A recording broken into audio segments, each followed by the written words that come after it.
गलती के कारण हुई यात्रियों की मौत। टाइटैनिक जहाज का मलबा देखने समुद्र में मीलों नीचे गए अरबपतियों के रोमांच के सफर का दुखद अंत हुआ।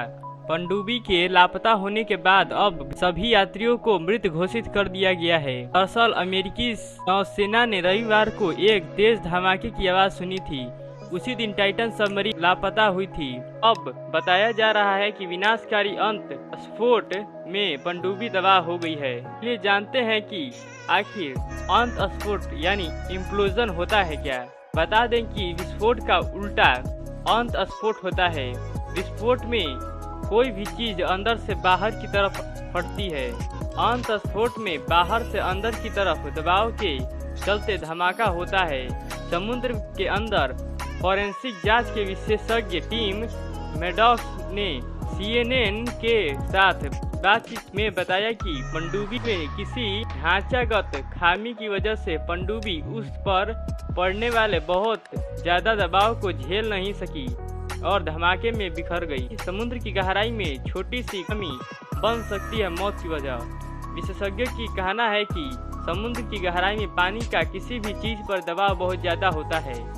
यह 4-5 हजार पौंड प्रति वर्ग इंच तक हो सकता है, जो धरती के मुकाबले 350 गुना ज्यादा होता है। ऐसे में पनडुब्बी में कोई छोटी सी खामी भी भारी पड़ सकती है। पनडुब्बी में छोटा सा लीक भी अंत स्फोट इम्प्लोजन का कारण बन सकता है। यह विस्फोट मिलीसेकंड में भी 1 अंश में होता है, यानी कि पलक झपकने से भी कम समय में पनडुब्बी में जबरदस्त विस्फोट हो गया और यात्रियों को सोचने समझने का भी समय नहीं मिला होगा। चलिए देख लेते हैं कि क्या थी टाइटन पनडुब्बी की इसकी खासियत। टाइटन एक रिसर्च और सर्वे के काम में इस्तेमाल होने वाला पनडुब्बी थी, जिसमें चालक समेत 5 लोगों के बैठने की क्षमता थी।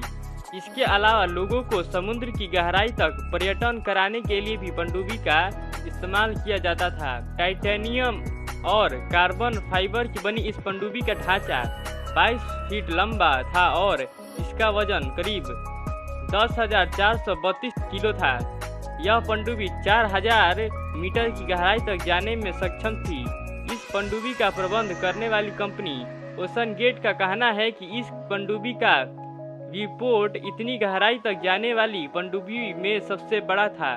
इस पनडुब्बी में 4 इलेक्ट्रिक थ्रस्टर्स लगे थे, जो पनडुब्बी को दिशा और 3 नॉट की गति से चलने में मदद करते थे। पनडुब्बी का प्रेशर वेल्स भी कार्बन फाइबर और टाइटेनियम का बना था, जिसमें 96 घंटे की ऑक्सीजन भरी होती थी। इस पनडुब्बी में एलन मस्क की कंपनी स्टारलिंक सैटेलाइट टेक्नोलॉजी का कम्युनिकेशन सिस्टम लगा हुआ था। हालांकि अभी तक यह साफ नहीं हो सका है कि पनडुब्बी का कम्युनिकेशन किन कारणों से टूटा। पनडुब्बी के हादसे की अन्य वजह इसमें पावर फेलियर या सब कम्युनिकेशन सिस्टम की दिक्कत हो सकती है। टाइटैनिक टूरिस्ट सबमरीन अटलांटिक महासागर में लापता। टाइटन पनडुब्बी का मलबा गुरुवार 22 जून को टाइटैनिक जहाज के पास मिला। इसके अलावा इसमें सवार सभी 5 अरबपतियों की मौत की भी पुष्टि की गई है।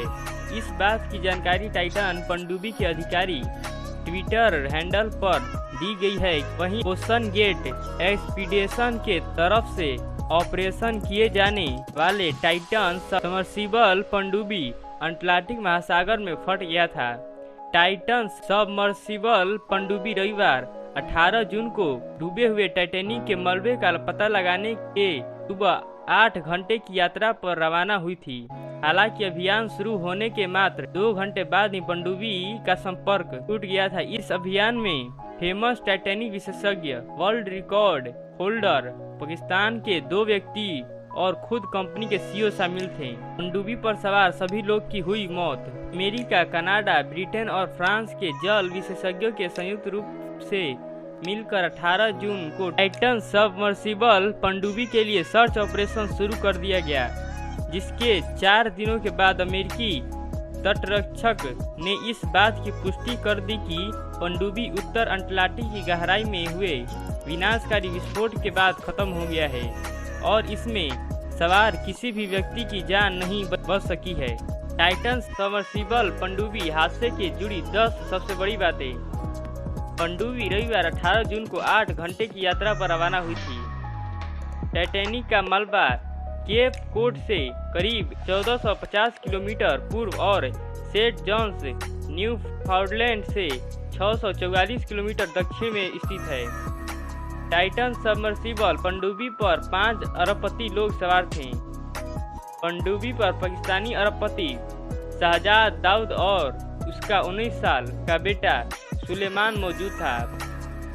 पनडुब्बी को ढूंढने के लिए अंडर वाटर रोबोट सहित अमेरिका और कनाडा के 3 3C 130 130 क्रूज एयरक्राफ्ट भेजे गए थे। पनडुब्बी में पहले सभी सफर करने वाले शख्स माइक रिंस ने बताया कि यात्रियों से डेथ कॉन्ट्रैक्ट पर करवाया गया होगा साइन। पनडुब्बी पर सवार अन्य लोगों में ब्रिटिश अरबपति हामिश हार्डिंग, फ्रांसीसी पर्यटक पॉल हेनरी नार्गियोलेट और हॉसीगेट के सीईओ स्टैक्टन रस शामिल थे। गहरे समुद्र में डूबने के बाद पनडुब्बी में सिर्फ 96 घंटे तक ऑक्सीजन की सप्लाई बची थी। फ्रांसीसी पर्यटक पॉल हेनरी नार्गियोलेट ने 35 साल तक की थी टाइटैनिक को लेकर रिसर्च। सबमर्सिबल में अन्य पनडुब्बी की तुलना में बिजली का भंडार सीमित होता है।